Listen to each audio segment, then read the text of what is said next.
If you're a pop culture junkie who loves TV, film, music, comedy, and other really important stuff, then you've come to the right place. Get ready and settle in for Classic Conversations, the best pop culture interviews in the world. That's right, we circled the globe so you don't have to. If you're ready to be the king of the water cooler, then you're ready for Classic Conversations with your host, Jeff Dwoskin. All right, Jan, thank you so much for that amazing introduction. You get the show going each and every week, and this week was no exception. Welcome, everybody, to episode 226 of Classic Conversations. As always, I am your host, Jeff Dwoskin. Great to have you back for what is sure to be a Brady-rific conversation, a classic one for the ages. That's right, Christoper Knight is here, Peter Brady himself. So go grab some pork chops and applesauce, because that's coming up in just a few seconds. And in these few seconds, I just want to remind you of a bunch of other great interviews of recent. Bob Eckstein, episode 225, and Lydia Cornell, episode 224. A bunch of great ones to catch up on after my deep dive into the Brady Bunch with Christoper Knight himself. Christoper shares a ton of great stories. And of course, I talked to him about Sharknado 6. How could I not? Enjoy. All right, everyone, I'm excited to introduce you to my next guest. Ranked number 20 in VH1's 100 Greatest Kid Stars of All Time. Loved him as Arthur Owens, Phil Packer, Martech's Employee of the Year. If you were lucky enough to grow up with him on your TV as I was, and you're in for a real treat, please welcome reluctant icon and TV royalty from the Brady Bunch, Peter Brady himself, Christoper Knight. What an introduction. Like there is such a thing as TV royalty. I think when you were just on The Masked Singer, they referred to you as TV royalty, and I thought that was a good.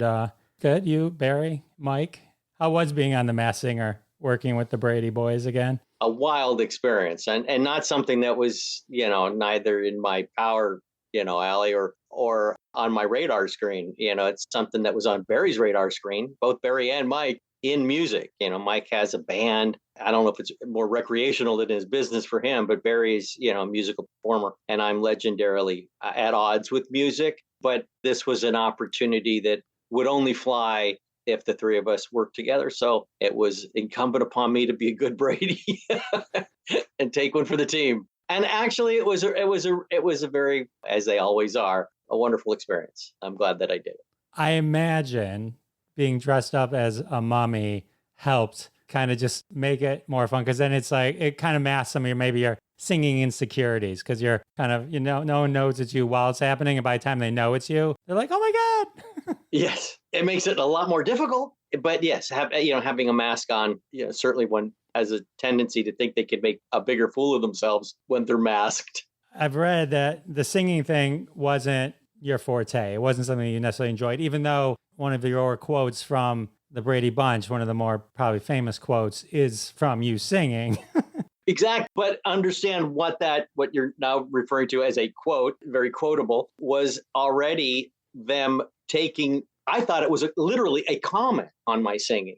Chris is so bad, let's point it out and really make it horrendous, purposefully. That was my little mind at the time. That's how bad I was.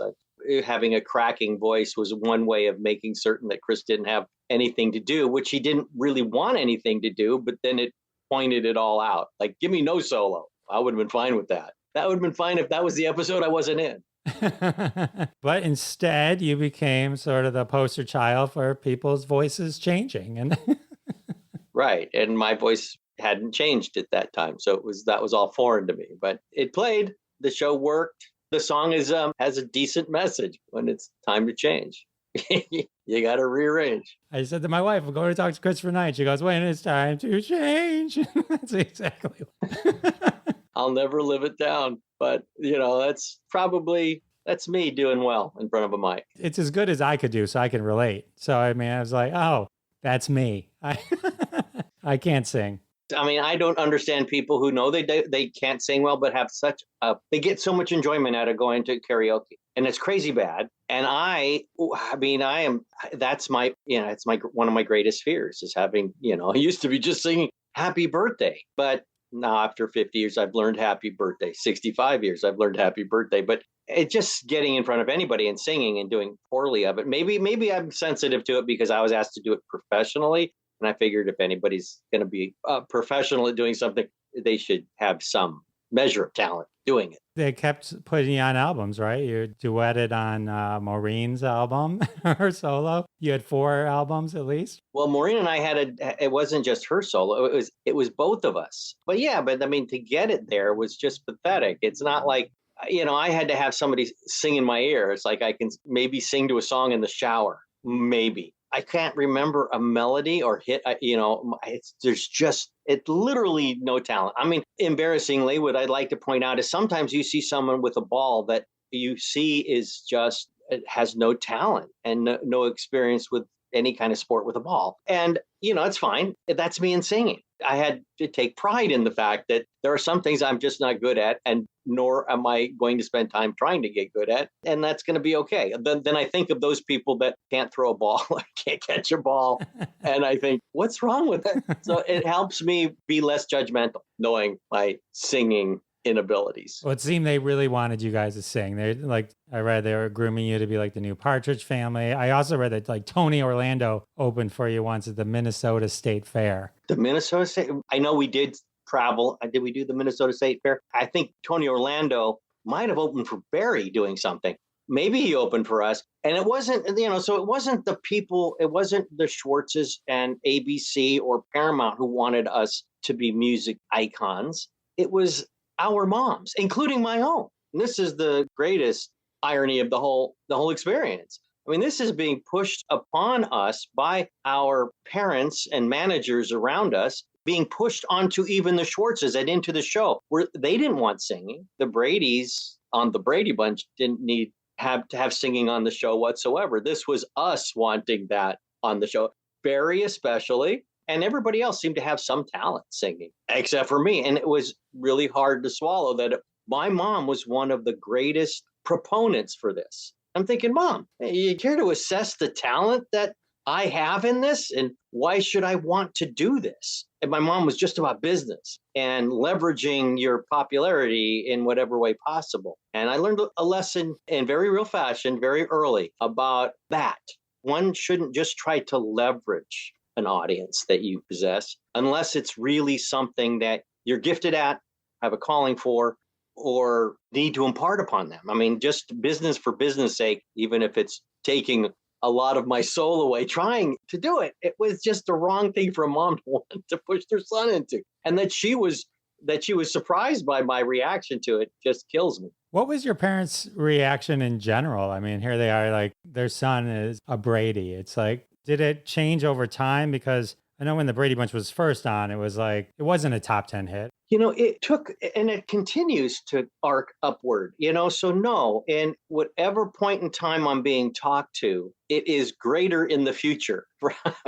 So it's always looking back on the show. It's never what it is currently, almost consistently. And though it was popular, it wasn't like it became. It wasn't like it was going to be a show that was going to be on, have some legacy 50 some odd years later. But still, there was enough popularity with it and success with it that it became an issue in our home. My parents are artists, my dad an actor, my mom an artist, and they had ideas of art that we were not and that the show wasn't. So I had that cross current, that my mom hated the show. She was embarrassed by it.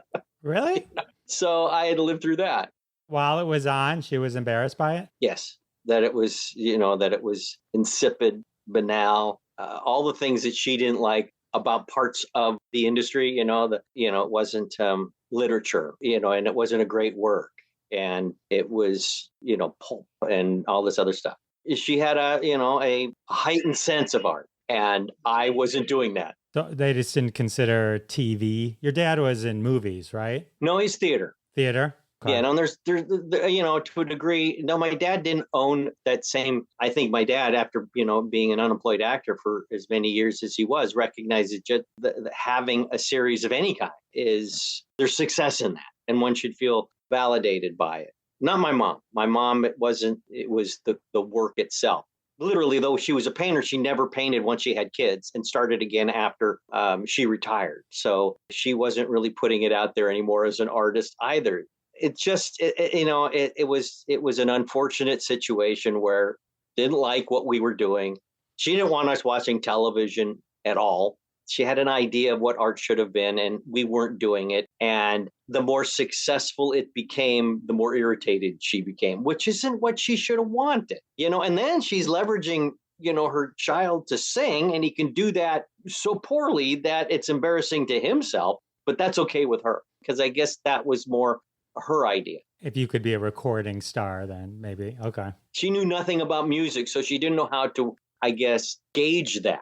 Not that she was an actress, but she thought she had more skill, perhaps assessing what talent existed in a television production or a movie production than she could have, as a singer on an album. Because if she had so much trouble with the Brady Bunch, she should have had more trouble with me recording albums, for crying out loud. Talk or.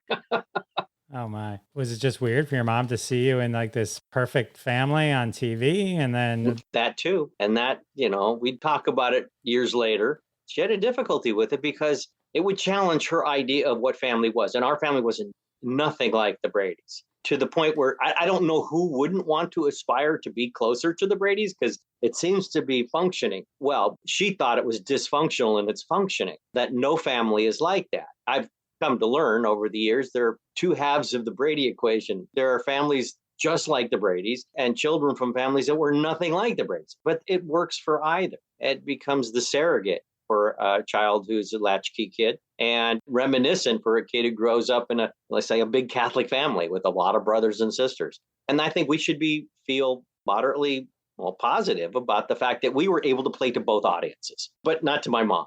And not to those who would hope that it was, Neil Simon. It served a different purpose.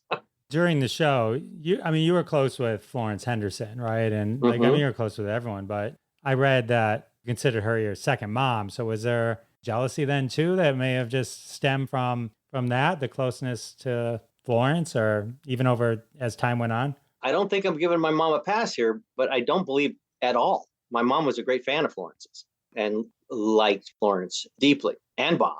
She had a great deal of respect for both of them. So no, I don't think there was a jealousy with respect to that. My mom was probably one of the moms who, take him, you can have him. Teach him to sing. Right.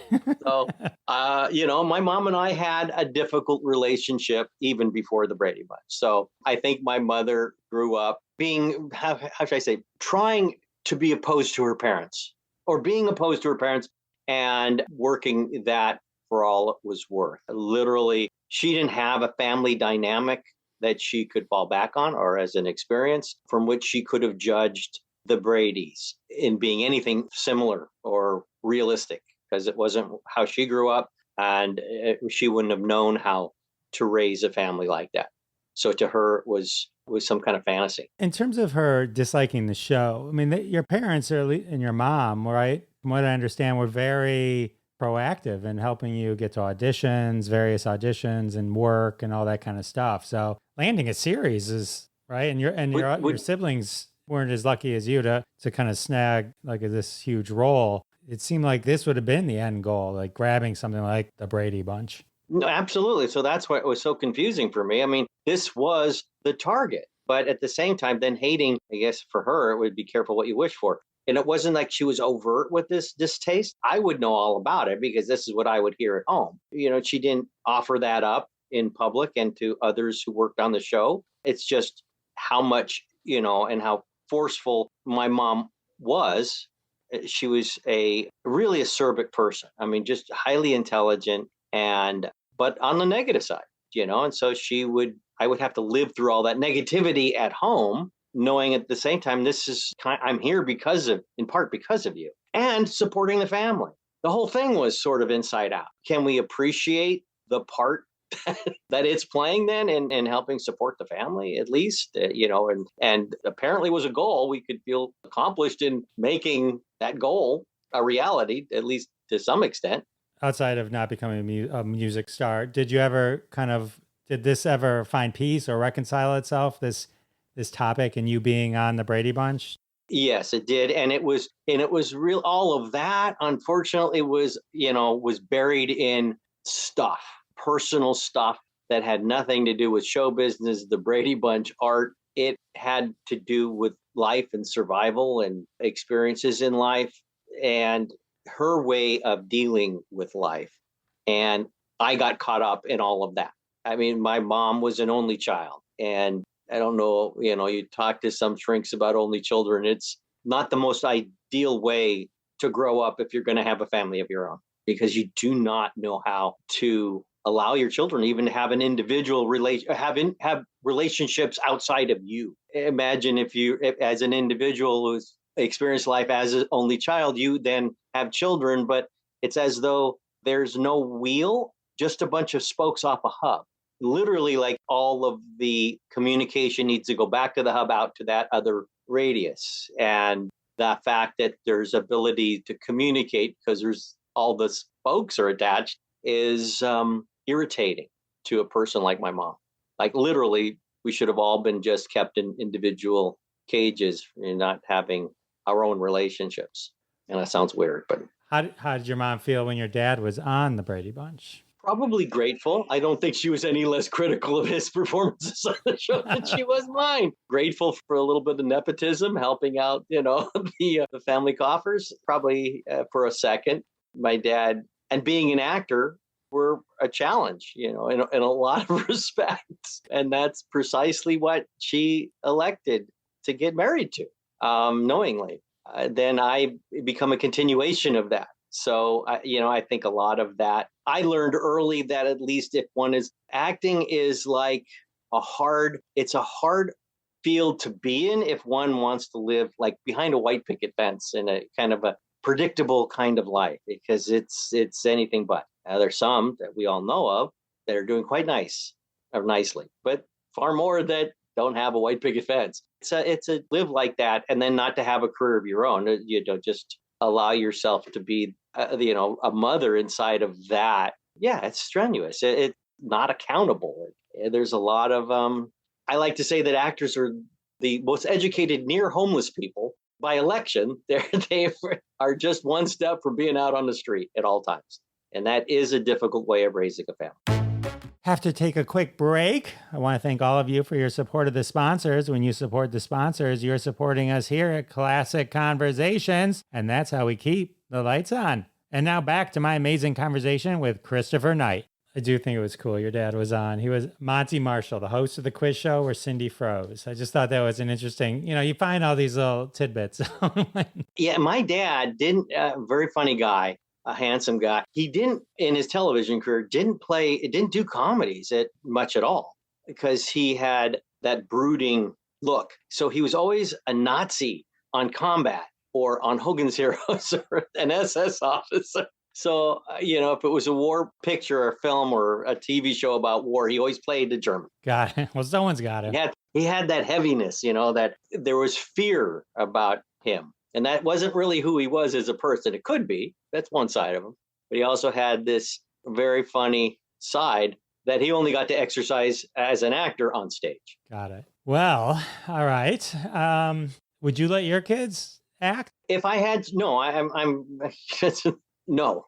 My opinion of children acting as actors is that there's nothing consequential they could do for themselves as a child actor that wouldn't mess them up or potentially mess them up. So why do it? There's no success one kid can have in their youth that probably it would become most probably an impediment to them being successful as an adult. There is no child star. I mean, we have the Leonardos, the DiCaprios of the world who were both a child star and have grown on to become wonderful adult talents as well. But that's not an easy transition. It's a total remake of that actor thing from a child to an adult. So it's probably best to approach it as an adult. But if you enjoy being in front of people and entertaining them, there's no shortage of places to go, from high school theater to community theater. And when you're 18, if you truly, really want to be an actor, then go for it and study it. I'm not opposed to that. I'm just thinking that any child who is an actor is probably doing it for the same reasons I was doing it. And that was to help the family survive. And I don't think anybody should be having kids if the kids have to be turned to help support the family. We don't live like that anymore. We don't put kids out into the fields. You live on a farm so that there's a roof over the head. I mean, I know that is the way my dad grew up and many generations before him, but I think we've progressed beyond that. And if I was a parent, I'd make sure that my child doesn't have to work so that they can have a roof over their head. I can buy that. They're going to have enough time as an adult where they're going to be worried about that very thing. They don't need to do it as a kid. Right. There's few like examples like your Jodie Foster's, Leonardo DiCaprio's. Like there's so many, especially I think back then, probably not as many fail safes in place to protect kids like they probably do now. They probably have more in place now, but funny, Jodie Foster was somebody who I went on a number of interviews with because her brother, Buddy, was my contemporary. He was my age. And so we would see him, my mom and I, on a lot of interviews. So we would see Buddy's mom and his little sister who was dragged along with Buddy because at the time she hadn't started acting. She was probably, I was 10, she was probably 6. And she had this little voice. She had he was like Peppermint Patty. She had this husky little voice as a kid. She was the cutest, funniest little 6-year-old, 5-year-old. It must have been a couple of years there where invariably I'd see him a couple times a week and see Jodie. That's funny. So when you were auditioning, I read or maybe heard you on an interview that you don't have specific recollection of auditioning for the Brady Bunch. I would have remembered a lot more. I would have taken the time to remember the uniqueness of the opportunity had I known the success it was going to become. But you go on interviews, you read for a lot of things, most you don't get. There's an interview, a callback interview, a screen test. You know you're getting closer to something, but the chances of any of that falling out and making it anywhere are so remote still that one doesn't really take stock. I mean, I started taking stock of this, of course, when it got in front of a camera and there was a cast. Otherwise, interview process, it's mixed in with all those other interviews I was doing at the time, which are now just a jumble mess of calls that I went on in that era. It was just a blur. It could have been anything that just picked you up. Okay, I get it. I got it. All right, so when you were on the Brady Bunch, and I had Lloyd Schwartz on my podcast, great guy, and so he was talking about being your dialect coach. Dialogue coach. Dialect coach. Dialect. Well, yeah. But he was the dialect coach for my cracking voice because that was sort of a dialect. Yeah, he was the dialogue coach helping us through our lines. Help more than others. Dialogue makes more sense.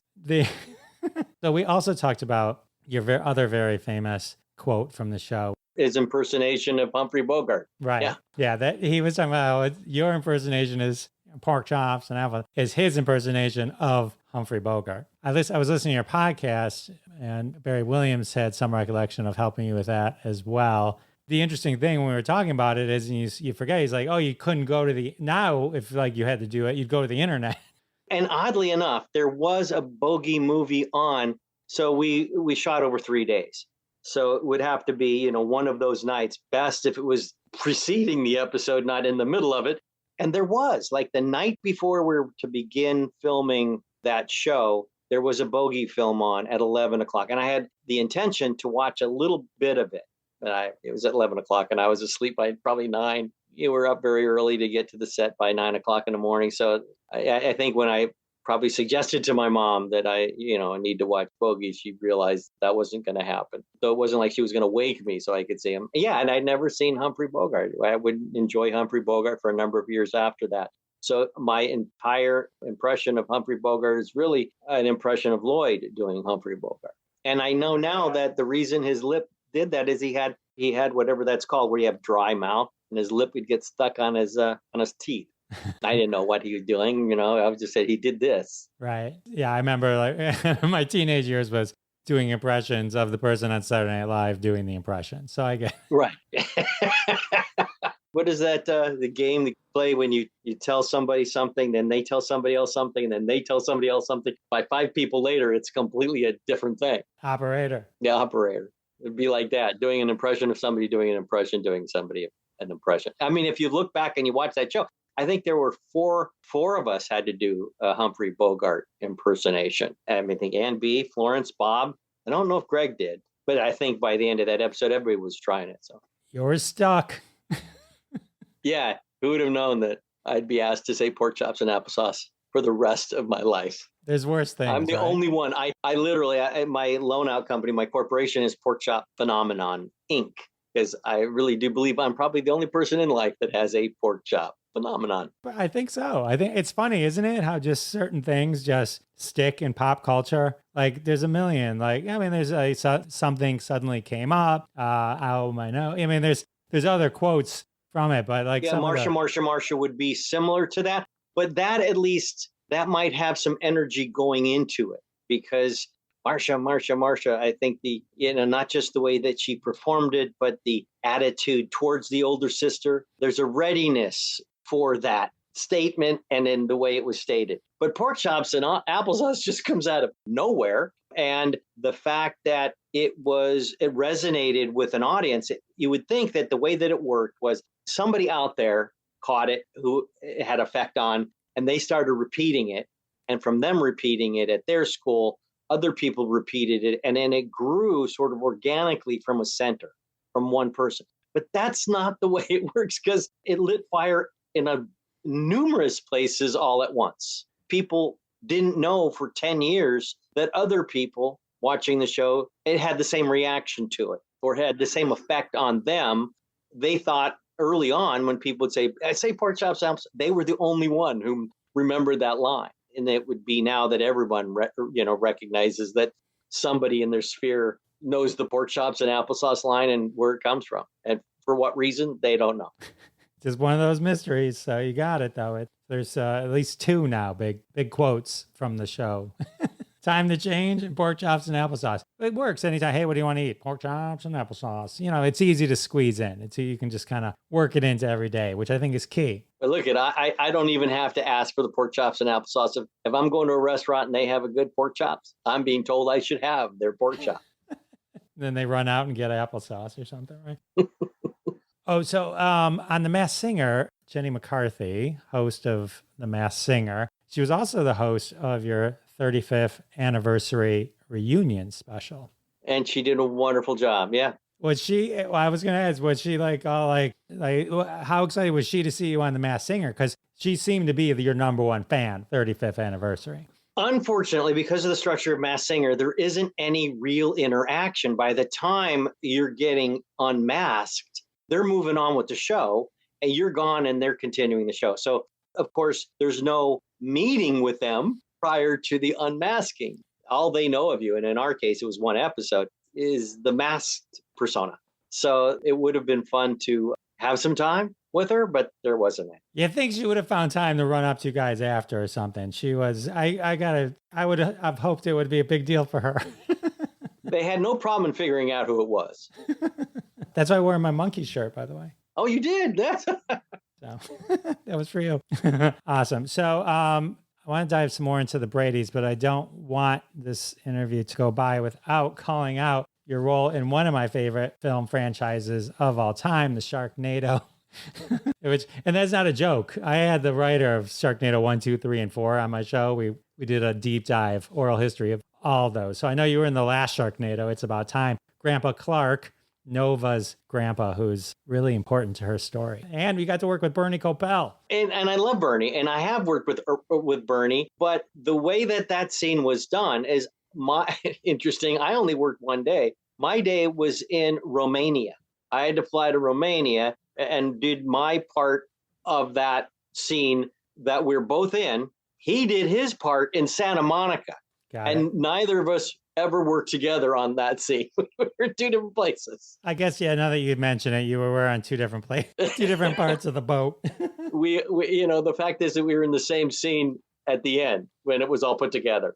So, yeah, it was a very interesting experience, but it was Sharknado, crying out loud. Yeah, I'll go to Romania for a day. They could have shot that anywhere, couldn't they?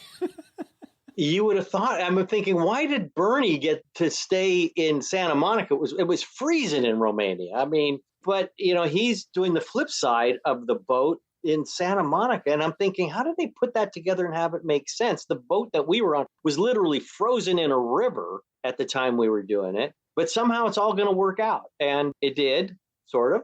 I mean, as much as anything in Sharknado needs to make any kind of sense. But pleased to have a role that, because of its importance in the history of the show. Yeah, yeah. So your death is what drove her entire motivation. So what a way to go. What a way to go. So, all right. So back to the Brady side. I didn't want to let that just slip by. Oh, we're also almost in the spinoff of the Bionic Woman. Yes. If you could work with a dog and not have it take, I think we were over 3 days on, nobody goes over on television shows, but in this particular case, I think we're 3 days over. Yikes. There's no way that was going to make it to a series. Yeah. Bionic dog. Max. So, all right. So that would have been cool. So there's more than just Brady's. All right. From what I can tell, you guys all consider yourself a tight family, right? I mean, you've known each other now over 50 years. And my question is, the boys always came back for all the reunions, like fake Jan, fake Cindy, fake Marsha. When you're in doing those particular, the Brady's or the variety show, and it wasn't fake Jan's probably from the variety show is the most famous. Like, is it a weird dynamic for you? Are you bummed, or you're like, all right, it's. Well, you're going to start off a little bummed. Yeah. I mean, it was, why here I am saying yes to it, and I don't do music. I stepped right into it. And there was a lot of reasons for that. It was right at the time that I was starting to recognize that my career in show business was a livelihood and what that meant. Though I had left the industry, I was coming back to the industry, and this thing came up. So there was a reason to continue doing it. And though I was concerned about the music, I was told by Sid and Marty, no, we only need you for the opening and closing, and then we'll do skits in between. And I loved like Carol Burnett Show and Flip Wilson and all of them. To do variety and sketch comedy like that was something that I was really looking forward to doing. Of course, that was a healthy promise and maybe intended. But ultimately, they did come back and ask me to do, solos and stuff that was just nearly impossible. Nonetheless, the whole experience, again, was positive. I keep saying that I'm resistant to this music thing. And every time I do it with my Brady brethren, it becomes a positive experience. And it's partly because they make it okay. They know my limitations, and they cover and carry me. And it's a good experience, nonetheless. They got your back. Got my back. They got your back. I mean, it was to none of our, interests to really suck badly. And the whole show is such a visual feast. I mean, it's a kook. I mean, it was just crazy. I've talked about the Brady Bunch Variety Hour on the show before because I've had Bruce Valanche and Steve Bluestein. Yes. Bruce is what a character. Yeah. And they were both writers for you back. Yeah. And literally, Sid and Marty were big with Donnie Marie, and they got everybody. I mean, we worked with Milton Berle, Farrah Fawcett. It was a pretty wild experience.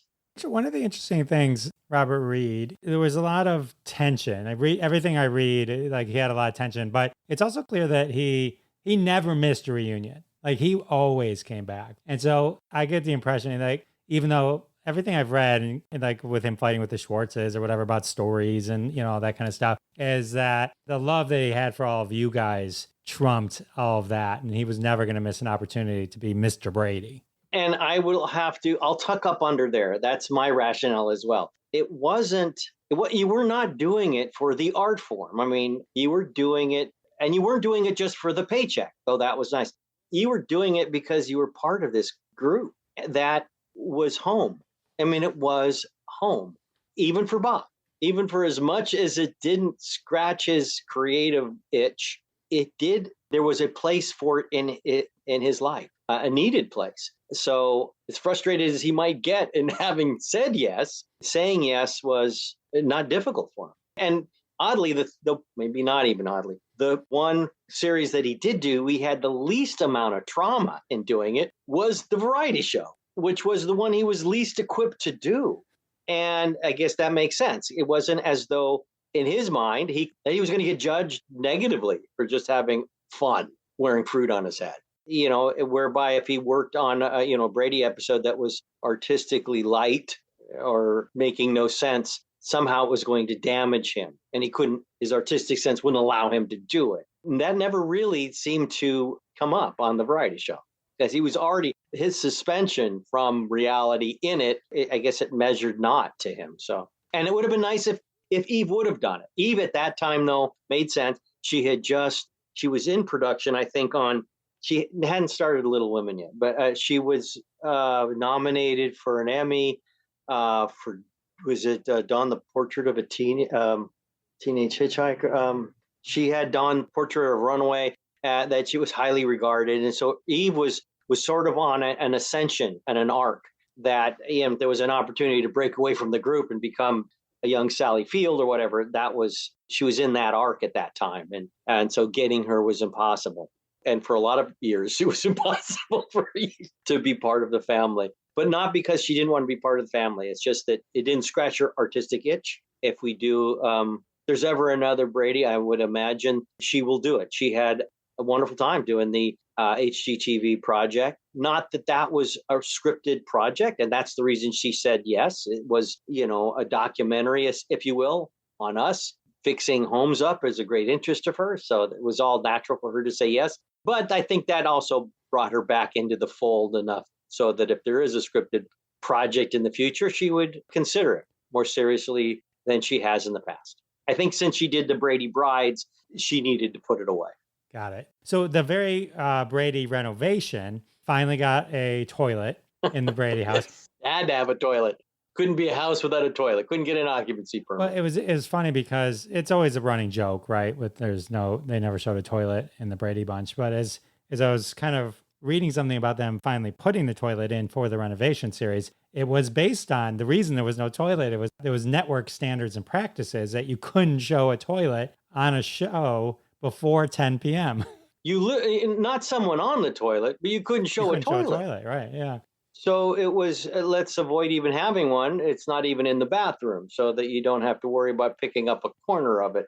Like, why are you going to have it if you're never going to shoot it? You're certainly not going to show anybody, using it. But that they went as far as to say you couldn't even show one. So yeah, the set never had a toilet as a result. Now, very Brady renovation, we're remaking the Brady set as a home, and it is going to be a home. It has to pass code. Ultimately, it's not a set anymore. And so therefore it's going to have some bathrooms. You can choose whether or not to shoot them or not, but it has to have more than one, in this case, toilet. So yeah, there was a toilet placed in it. None of us knew what color the Brady toilets were. Yeah, nothing to add. That would be the funniest listing. Wouldn't it be the Brady house and then 0 toilets? No toilets. No toilet.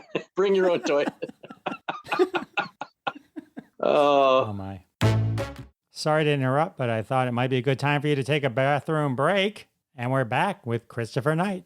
I was listening to the Brady Bros, your podcast. I've been listening to some episodes along the way. We can tie it in a bow at the end. But I was listening to the conversation you had with Robbie Rist. I had Robbie on the show as well. How did you feel when Cousin Oliver? That episode, it was a lot of Barry, because I think he had a lot of unresolved issues with Barry Williams. Yeah, Barry is a great fan today, and he does admit that at the time it was, treading on his ground. And I'm glad to know that Barry has made that bridged himself, to accept Robbie as late as he's accepting him. I liked it. I mean, frankly, I was a fan of the kids. I'm thinking, when I saw him show up, this little Oliver character, it wasn't as though people talked to us long in advance, we're going to add another character. It's just all of a sudden we had another character. And he was in the next episode and the next episode and the next episode, literally, I think the last 6 episodes. I'm not sure if I knew that was going to be the case. It was probably then discussed he's going to do the remainder of the episodes. I mean, the way he was written in the script, his parents are doing some archaeological dig, I guess, in South America or something. And so they needed to leave him with us. So you could envision it being however long or short you personally subscribe to in your head. I don't think anybody ever said he's going to be a regular forever from this point forward. None of us knew where the show could go after 5 seasons. Frankly, I figured we all had 5-year contracts and they were all up. That doesn't mean it's the end of a series, but it can mean the end of you being on a series. You can opt out. You don't have to come. And I was right there. I mean, I didn't see any room really for me. It became harder and harder to play the character in the situations because it was really a kid's show. When we watch this podcast now, it becomes really clear. The strength of the show is the 2nd and 3rd season, and it starts unraveling to some degree as we're, into the 4th and 5th, because the same setups, the same dynamics are not in play anymore, although they're being written as though they are. And I know that I can't finish high school the way I want to if we're doing a series. I would love to go take some lab classes and stuff where you actually have to be there. You can't just do it as a book thing. I envisioned myself going, off to university, going to school. So, the fact is that it was possibly going to get picked up, and I certainly would have been happy if it had. We would have made do, but it didn't, and that was okay with it. I was kind of prepared for that. It was like, it's going to go right or left, and either way, I'm just didn't know if it was going to stay on the air, how that was going to play out, what we're going to do. Greg wasn't going to be there. I didn't know anything about the Bob Reed thing. That was not known by me at the time, that, he was coming back. He wasn't coming back. None of that. So Robbie being on it made sense as well, because they need to have the younger kids to continue to write to. Luckily, none of us had to figure out how to shoehorn the show around adolescent and college, entry level young adults, because it wasn't a show about young adults. So it's possible then that the fact that it ended after 5 seasons is what allowed it to have the longevity. Because if you think of a scenario where it continued to a season 6 and Bob Reed leaves, right? They replace him with somebody else. So suddenly there's another father, right? I think I read somewhere, can't remember his name, but the guy who was in Falcon Crest at one point, like kind of looked like him. But but then that whole dynamic could have changed. And then later, maybe it didn't have like that, those comebacks, but that it ended at just the right time. Well, right. And I believe the reunions are a result of it having started there. And these 5-year, 10-year reunions are sort of like what we're prone to do with our own high school class. Let's get back on interval to see where we all are, because families get back regularly, over the holidays, even if they're not living in the same cities. So if it's and we're sort of a family, but we're sort of like also a measure of somebody's life at a particular time, like your high school mates are. So it's interesting at interval to tap in with them as you're getting older, to see how everybody is handling the advancing years. It makes sense that we do reunion shows, but if we would have continued to do it to failure, I don't think we would have been asked to do those reunion shows. We would have just burned ourselves up. So you're right. I think that, in fact, because it only lasted the 5 seasons, it allowed for the reunions, which has allowed for the continued sort of success. Now, the Brady Bunch is not successful because we're doing reunions. We're doing reunions because of the success of the Brady Bunch. The reason people continue to watch the Brady Bunch as adults is a lot to do with them also then having children and wanting to connect their child to something that they themselves were connected to as a child. Can you think of any other show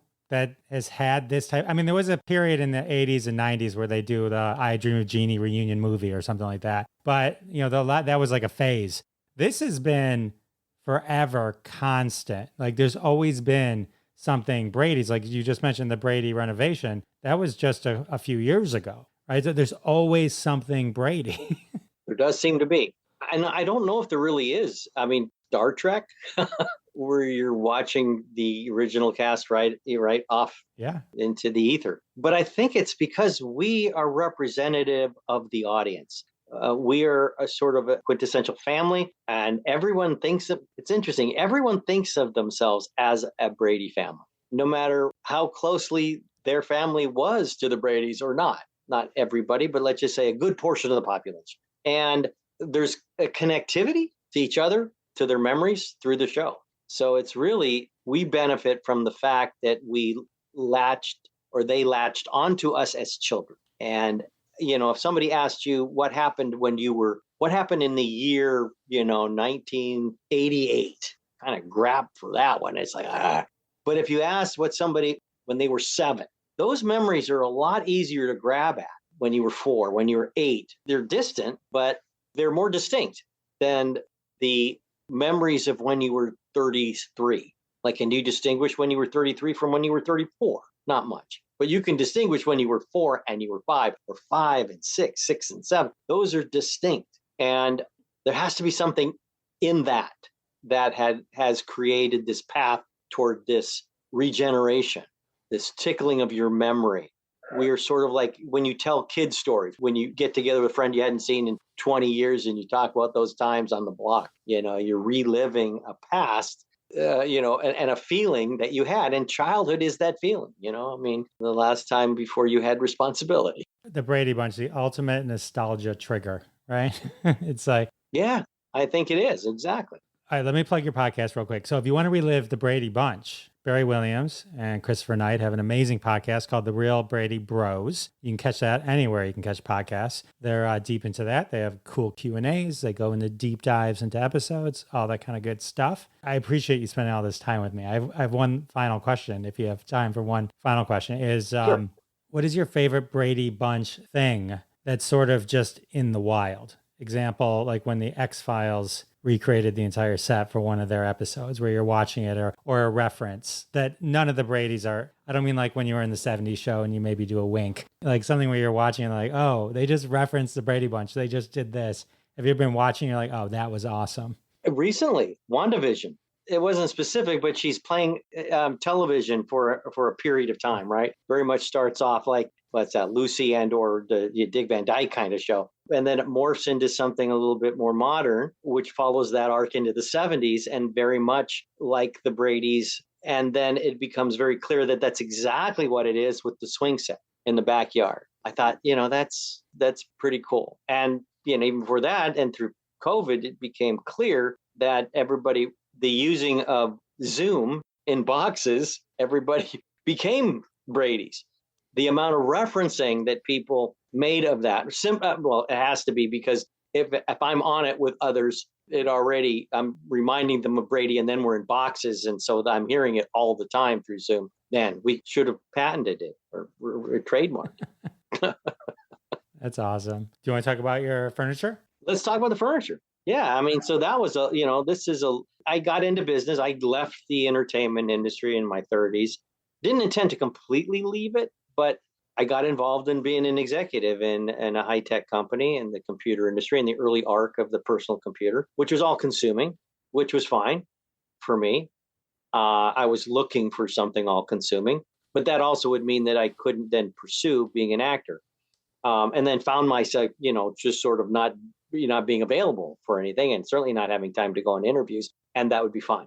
And that lasted almost 20 years. But with that, I got an appreciation for and enough success in life that allowed for the white picket fence, which has been this metaphor for me about stability and a predictability that I never felt was possible in being an actor. There's too much feasting and famine. Literally, it's unaccountable and unpredictable.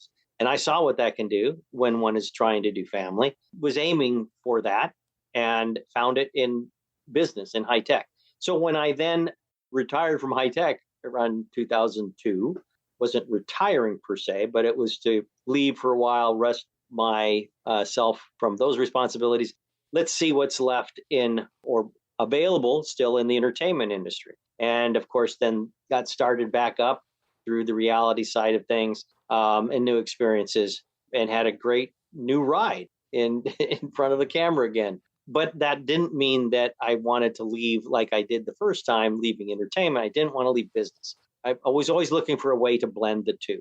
How do I have an entertainment career simultaneous to having a business career? And the ultimate expression of that is Christoper Knight Home, which was an idea that an old business partner of mine came to me with, and it had to do with furnishings. And not that I had a burning desire to make furniture, design furniture, fill people's homes with furnishings.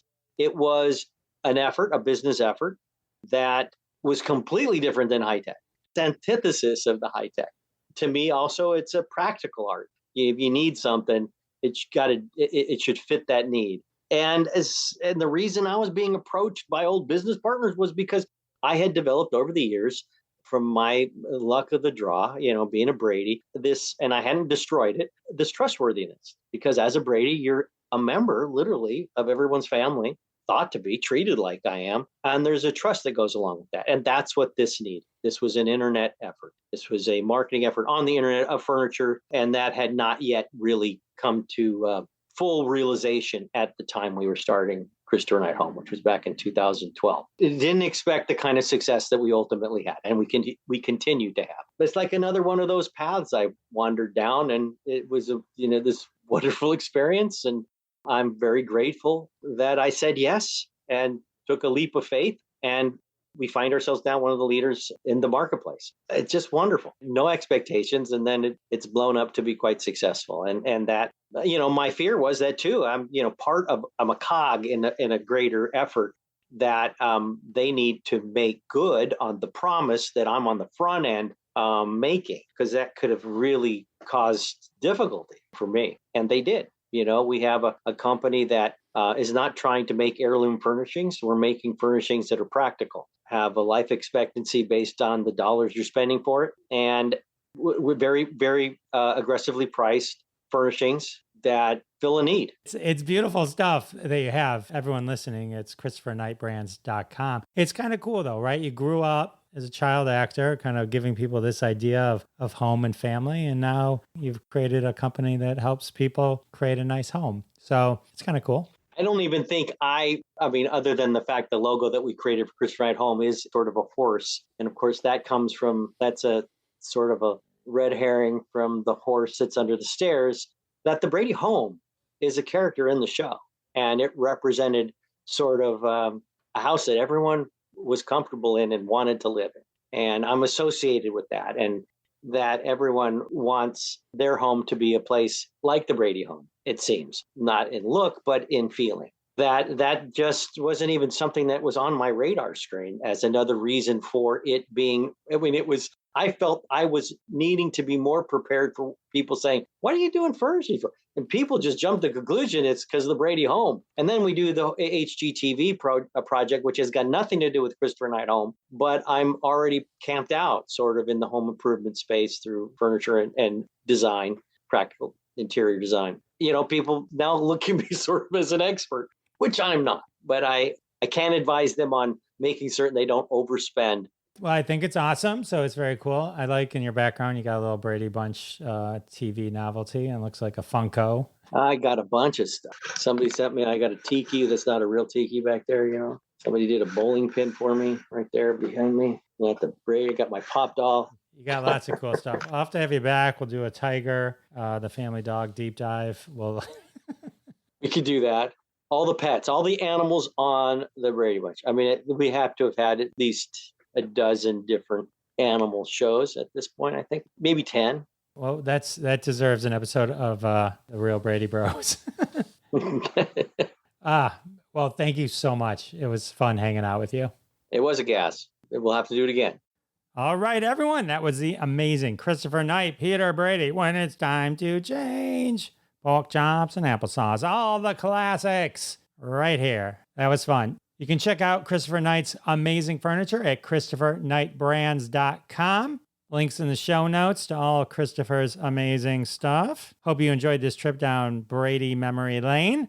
I had a great time. Well, it's over though. I can't believe it. One more huge thank you to my guest, Christoper Knight, and of course, a giant thank you to all of you for coming back week after week. I can't thank you enough. It means the world to me, and I'll see you next time. Thanks so much for listening to this episode of Classic Conversations. If you like what you heard, don't be shy and give us a follow on your favorite podcast app. Also, why not go ahead and tell all your friends about the show? You strike us as the kind of person that people listen to. Thanks in advance for spreading the word, and we'll catch you next time on Classic Conversations.